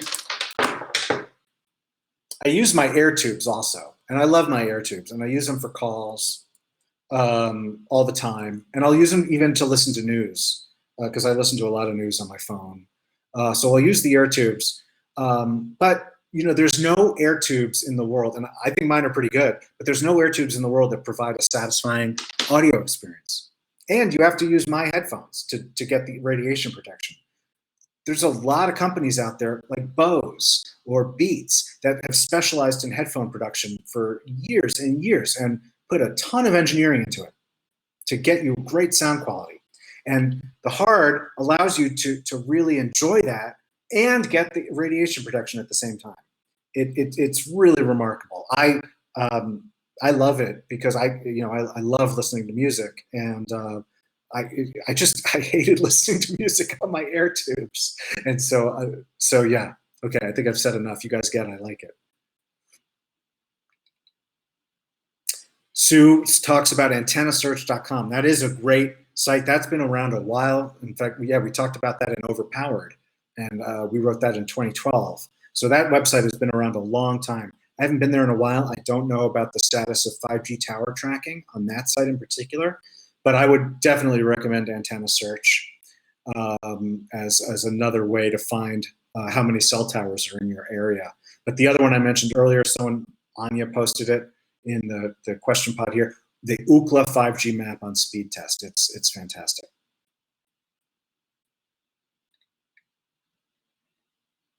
Paul is saying it's only giving me $12 off with the code. I'm sorry about that, Paul. That shouldn't be. Boy, I wish I'd seen that question or comment earlier. Is anyone else having problems with the? Oh, Paul got it. Okay, thank you, Stephanie. Okay, glad that's taken care of. That's why we have a Stephanie in the room. Sabrina asks, is there anything we can place in the home to protect from smart meters? Yes, there is. I have a product that is designed for that. It's my poster frame liner. If you want to, because you asked about it in this webinar, if you would like a coupon for that, Sabrina, you can email me. I will create one. There's also a product from another company that I can recommend. That's Smart Meter Guard. They work differently, accomplish similar goals. So yeah, there's my poster frame liner, and there's a company, it's smartmeterguard.com, and those are two options to protect you from smart meters. Great question. Dragana asked, does Shungite Pyramid offer protection from EMF? You know, this is an interesting one because I don't know. I can't recommend a specific supplier for Shungite. But I have started seeing studies that show that Shungite is having some protective effect. And it's the first type of this, you know, whether you want, because like I said before, companies like mine, we do shielding products. And then there's other companies out there, some that do protection stickers, some that do crystals, some that do gems, some that do harmonizers. Shungite is the first one where I think I've started to see actual science to support the claims, but I haven't dug into it very deeply. So I need to do that more. Also, I am certainly not in a position to recommend specific suppliers, because even if Shungite does work, the quality of the Shungite would matter quite a bit. And so you need to get a good supplier. So I hope that's as best as I can answer that question right now.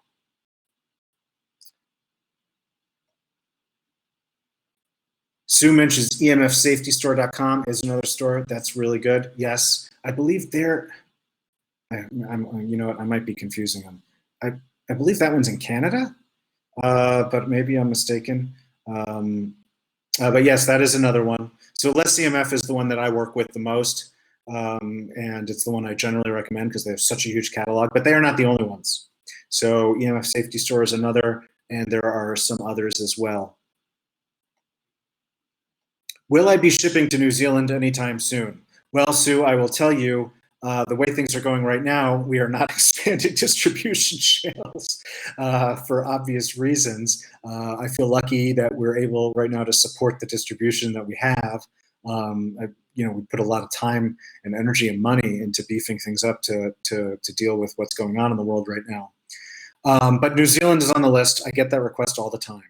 So as soon as we can, I will. I promise.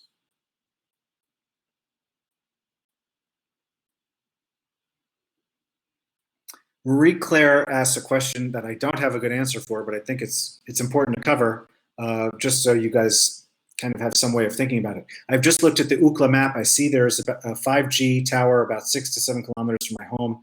Is that far enough away for me not to affect me? So I would say, you know, because 6 kilometers is, I mean, I'm horrible at these conversions, but it's under 3 miles, right? No, wait, actually, hold on. 6 km in miles is, the search came out wrong. I'm in a metric country right now too, I should know. It's 3.7 miles, so it's 4 miles. So I would say, the worst effects that are documented are under a mile. And 5G, this is a good opportunity to say this. 5G doesn't travel as far as 4G. I talked about that in the webinar. So it wouldn't be a major concern for me. But a couple of provisos. Saying it's not a major concern is different from saying it doesn't affect me. Because our bodies are really sensitive to really low power levels of EMF. And I talk about this on the blog too. I didn't talk about it so much here, but really low power levels. Our bodies are, and I know I sound a little spiritual when I say it, but this is actually, I'm talking in scientific terms here. Our bodies are bodies of energy, and our bodies communicate on electromagnetic energy. Our entire nervous system operates by sending electromagnetic signals in super, super, super low power, like a tiny, tiny, tiny fraction of what a Bluetooth headset would operate on. So when you start bombarding our systems with these signals, it starts sending everything haywire. Now, does that mean, it causes cancer from one exposure? No, probably not. But we're not getting one exposure, first of all. We're getting all of these exposures throughout the course of our lives. But just because something isn't causing cancer or killing you right away doesn't mean it's not doing some damage. So the answer to your question is, given everything that's going on in the world, and I'm not talking about coronavirus, I'm just talking about all the EMF that's in the world that we have to protect against, a single 5G tower, 4 miles away wouldn't bother me that much. But that doesn't mean it's not affecting you. It also doesn't mean it's a reason not to fight back against it. Because that one 5G tower, they're like cockroaches, man. You get one, you turn around, you got 20. You turn around again, you got 100.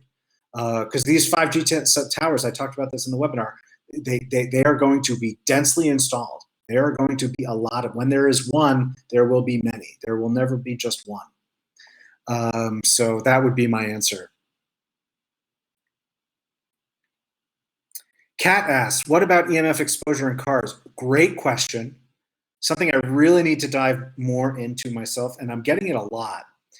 The answer is I don't know. And one reason I don't know is because these companies don't actually have to send, they don't have to publish EMF emissions information.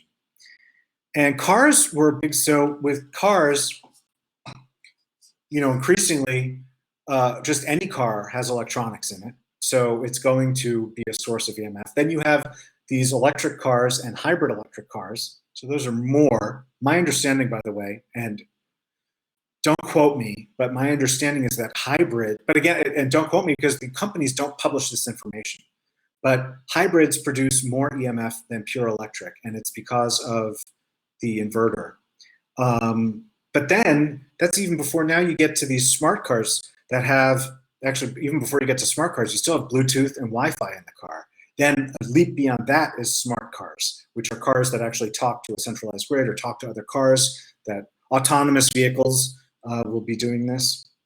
So overall, you're talking about a lot of EMF. How much, I can't say. How to protect yourself, I don't believe that that is possible in a car because the exposures are coming from all around you. Now, one thing you can do is EMF clothing. And with EMF clothing, you can protect the parts of your body that the clothing covers. So that would be the one thing that you can do in a car. But EMF clothing is very expensive, not necessarily always the most stylish thing in the world. It's impractical to expect people to wear EMF clothing all the time that they drive. But that is an area I would like to get more into. I would like to learn more about it because I am getting that question an awful lot. Cynthia asks a similar question. Her body reacts painfully when she passes under high tension power lines. How do you protect yourself?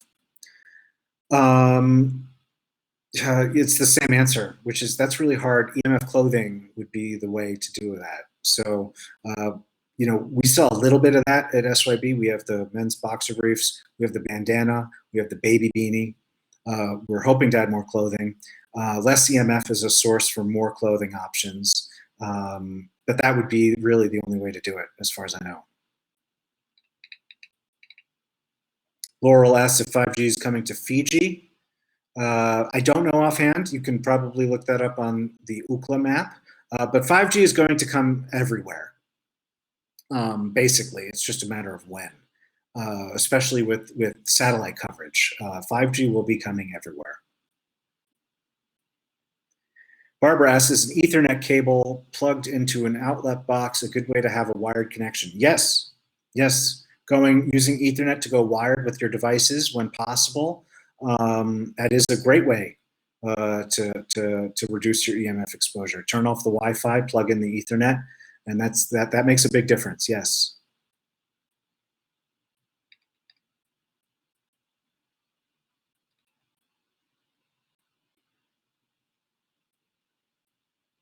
Jackie asks if there's a connection between skin cancer and skin sensitivities and EMF. I believe that there is. Why don't you email me after the webinar? Again, I probably won't be on email again today, but I will in the morning, and I'll get to all these questions. That is a good one. I believe there is, but I'd have to look that up. I believe there is documented incidence of melanoma with respect to radio frequency exposures, but I'd have to find the citations for you. Diana asks how to protect in the home from the modem. I assume that means a Wi-Fi router. I have a product, so the best way is to turn it off, obviously. A lot of us still need Wi-Fi, so the best way then is to turn it off when you don't need it. I have a whole post about that, ways to do it. You can program it, you can plug it into a timer. All that said, I do have a product that is designed as a Wi-Fi router shield. It's my picture frame. And you put the picture frame in front of your router. So the router still works because these routers are totally overpowered. Hence the name of the book I wrote with my dad, Overpowered. All of these devices are overpowered. They don't need as much power as they're using and sending out. This is a good opportunity to recommend. There's a product from a fellow in Europe. It's jrseco.com, and he makes a low EMF Wi-Fi router. So if you have a Wi-Fi router from your cable company, you can't change it. My picture frame is a good option. If you can change it, you can get his router.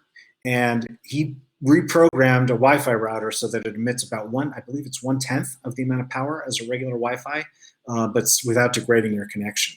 And you can use his low EMF Wi-Fi router alongside my EMF picture frame, and also practice the turning off the Wi-Fi when it's not in use, and that would be the best combination.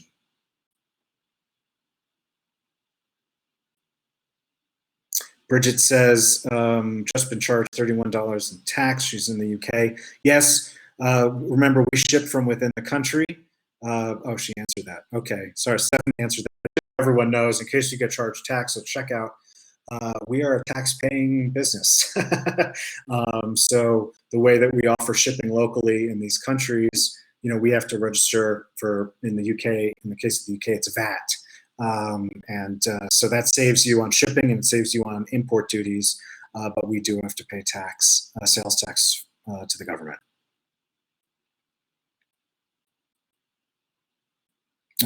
Let's see. Sue asks, bed canopy is good. What about coils in the mattress? Should I get a futon or a foam mattress? I say so, yes, if you can. As things go, as sources of EMF in your life go, coils in the mattress are not the worst, but I believe that they are antennas that capture and direct the EMF radiation into your body at night. And so if you can get rid of a coil mattress, yes, you should. And I have a post on that. Stephanie, I don't know if you gave her that post, but.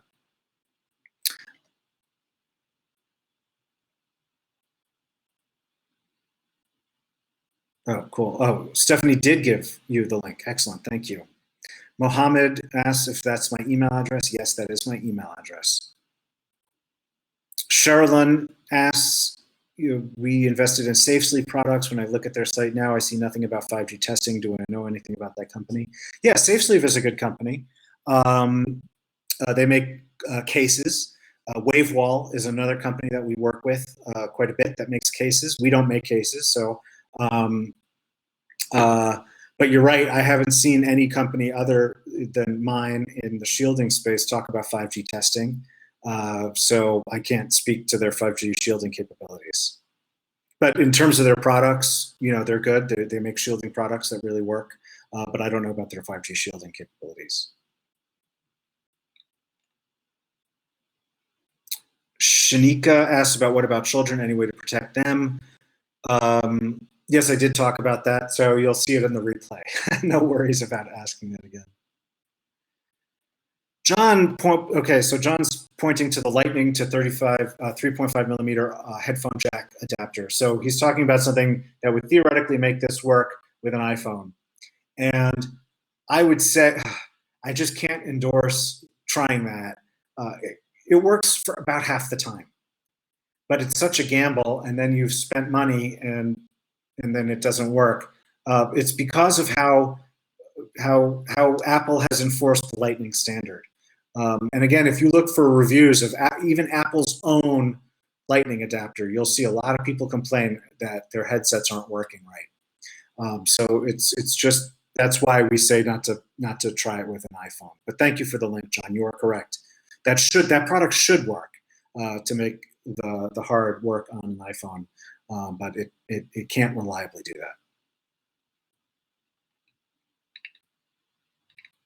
that. Chris asks about wireless hearing aids. I have not seen that research in particular, nor do I know how much EMF those emit. But again, it is another, so I should look into that. I have a long list of things I should look into, so I don't know when I will, but I'll put that in the list. But what was I going to add? They are another source of EMF. Oh, a timer has come up. We're running out of time. Let me finish answering this and maybe get to one more. They are another source of EMF.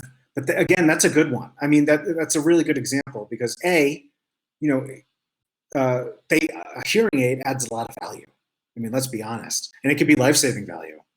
But it allows you to participate in society. So, like I say, everything that's a source of EMF, you have to evaluate whether, it adds enough value in your life to justify it. I think for a lot of people, a hearing aid would. Also, hearing aids tend, not exclusively, but tend to be used by people who are older. And people who are older have less time to worry about that isn't meant to be crude. It's because of, you have to worry about these cumulative exposures over time. And if you're 20 and you have 60 or 70 years ahead of you, versus if you're 70 or 80 and you have 10 or 20 or 25 years ahead of you, you evaluate your EMF, you should evaluate your EMF exposure differently. But they will be another source. Anything wireless will be another source of EMF. Don says, poster frame liner is amazing for smart meters. Thank you, Don. I appreciate that. Yeah, any other questions about that, you can just email us. We're happy to answer them. Sue says I'm right about the hybrid cars with emitting more EMF than electric cars. So thank you for that, Sue. Like I said, I want to get into more research and work around cars and EMF exposures in cars. We'll see when I actually have the time to do that. Sue asked JRS, what is the rest of the name? It's JRS Eco, so jrseco.com. And with that, I think, Natasha asked if she can use the coupon on the bandana on the website. Oh, Stephanie, it looks like Stephanie answered. Yes, okay, thank you, Stephanie. Jay asked if so, and I really can only get to one or two more because there's a timer on the room now. It creates a lot of stress. Do solar panels on your roof emit EMF? I don't think they do, or maybe a little. The real issue with solar power systems is the power inverter, because solar panels and batteries collect and store power as DC. And in order to be used in your house, unless you have like an RV that runs on DC, in order to be used in a house, it needs to be converted into AC. And those power inverters generate a tremendous amount of EMF.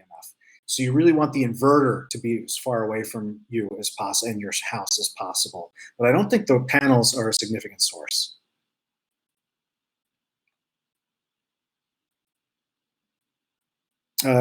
Marie asked, and Stephanie didn't answer here, can't get the coupon to work on the baby blanket. That's right, the baby blanket is not yet 5G tested. We're hoping to get that one done soon. The coupon for today's webinar is only on our 5G tested products. But Stephanie, if you can reply to Marie, and Marie, you can just email us, and we'll hook you up with a coupon because you were attending today's webinar.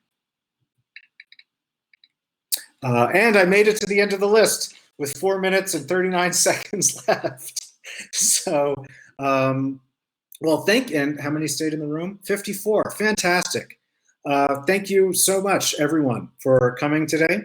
Once the recording is generated on the server, you will get an email. That email will also include a link to download the ebook and that I talked about in the webinar. So that's even better than a copy of the slides because it has a lot more information. And stay tuned. I'll be doing more of these. This was my first webinar, so thank you all very much for participating with me today. And this was great. I enjoyed it. I hope you found value. I mean, that you stuck around. I think you did. So I thank you very much. And if at any point you just email, you can email me directly, rblank@shieldyourbody.com, and check out the website. We have all sorts of links to our social media accounts there. And everyone, please, I know I didn't really address it today because I just wanted to get into the topic and there's so much going on, but please stay safe and be healthy and we'll get through this. Thank you very much. Have a good day.